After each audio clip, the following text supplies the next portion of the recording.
Weekly Wheaties 2345. Coding, Microsoft, electric trucks do not disturb. Should everyone learn to code? Over the past few years, there's been a push for all ages to learn to code.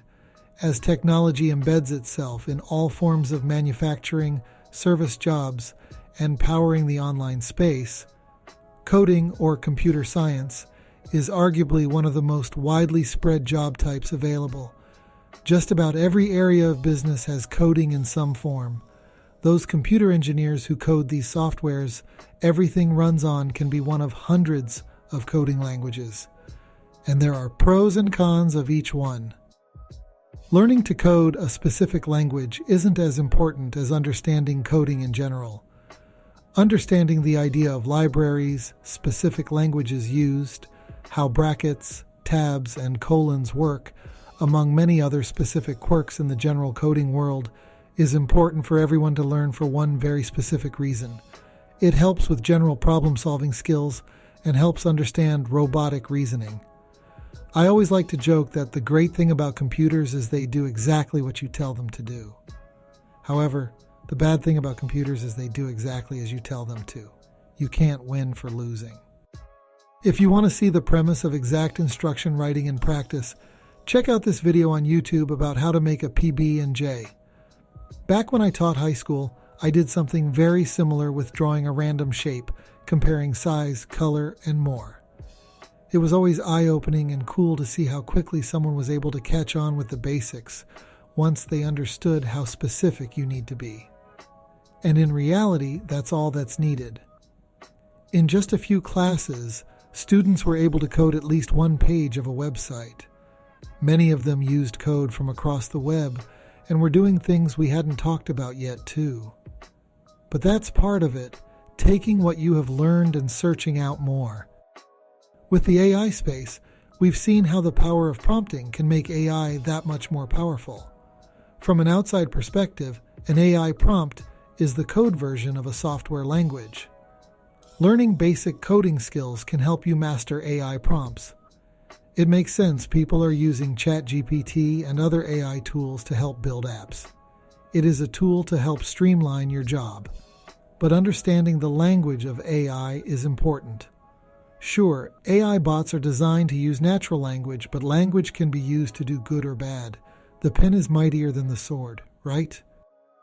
Learning basic coding can also allow a user to understand basic troubleshooting. By listening to the feedback the software is giving, coders can see what's happening. If trying to edit a link for a website and it doesn't work, you know exactly where to look for troubleshooting. Or do you? The CEO of Shopify and the CEO of OpenAI even talk about executives they work with becoming much better at reasoning once they learn to code. You can bet your salary they aren't doing any coding themselves, only getting an idea of how the process works. So if you want to learn to code, where to start? As mentioned, there are literally hundreds of coding languages. Some of the older languages still in use may even garner jobs paying a healthy salary. For example, Fortran, COBOL, and punch cards. Although some of these jobs are on contract based in part because the job's role is to update the older code to not be needed anymore. You're essentially putting yourself out of a job. One of the most popular languages that has generally stood the test of time, well, at least the last 30 years or so, is HTML. This language essentially runs the front end of all websites. There are other languages that run alongside or on top of HTML, but in general, this is the best place to start. There are tons of tutorials available also. One of my favorites include the W3 School's tutorials. Two other of the most popular web-based languages include CSS and JavaScript. Parts of Java are being phased out, but it still has some level of importance on the web and with desktop apps.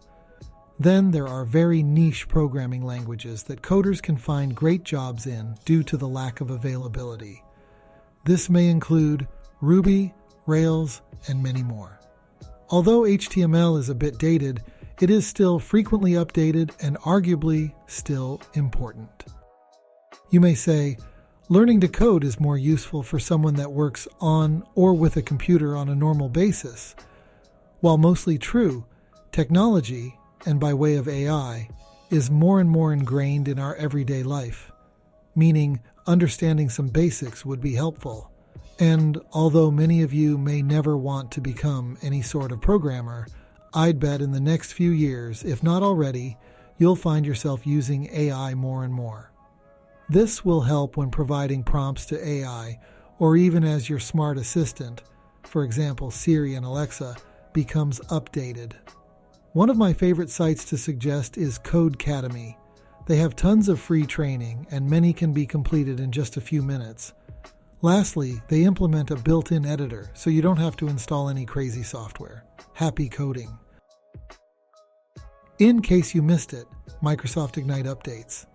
Following Apple's push of their M series of chips, Microsoft announced Cobalt, their first in-house custom CPU designed for cloud computing. It's already powering Microsoft Teams and parts of the Azure server too. Microsoft is also manufacturing an AI-specific CPU, Azure Maya. Both chips are designed to optimize performance, power, and cost. Azure AI will help power OpenAI services, including GPT-4 Turbo and DALL-E 3. Bing Chat is now known as Copilot, the AI tool embedded in Windows 11 and across Microsoft's various web services. They even acknowledged it works on Safari, which is interesting considering it was recently released that Google is paying Apple 36% of their advertising share on the Safari browser, known to be worth billions of dollars. When all the court visits are complete, maybe Microsoft will put in another bid to have Copilot, or Bing, as the default search. It was also announced that Microsoft Loop is now live for commercial customers. This web app provides a seamless collaboration across organizations competing against a popular competitor, Notion.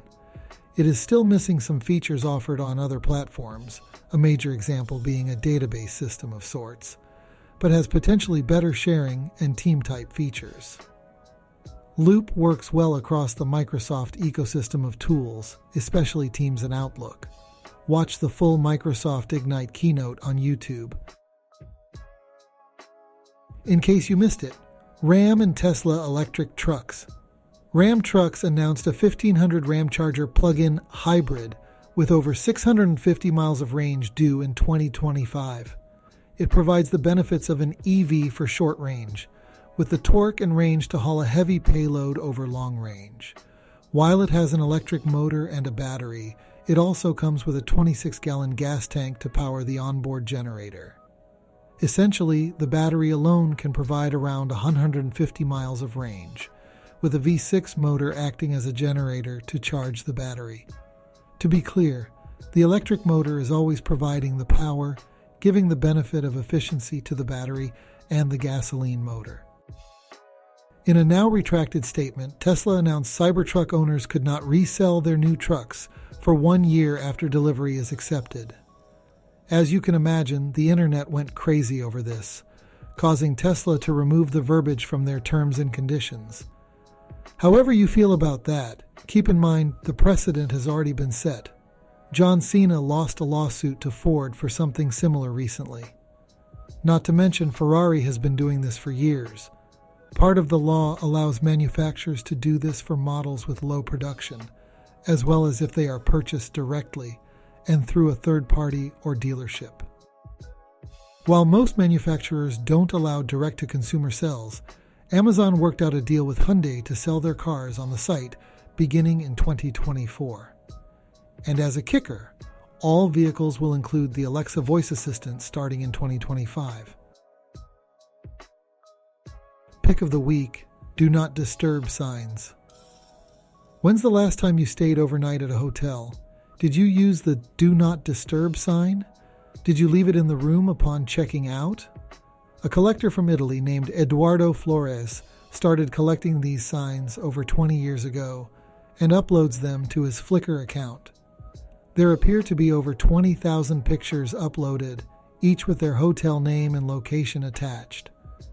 If you don't want to scroll through every page of pictures, Visit a blog post on the Messy Nessie for a good overview of signs included. Weekly Wheaties is a reader-supported publication. To receive new posts and support my work, consider becoming a free or paid subscriber. See links for the above items at weeklywheaties.com.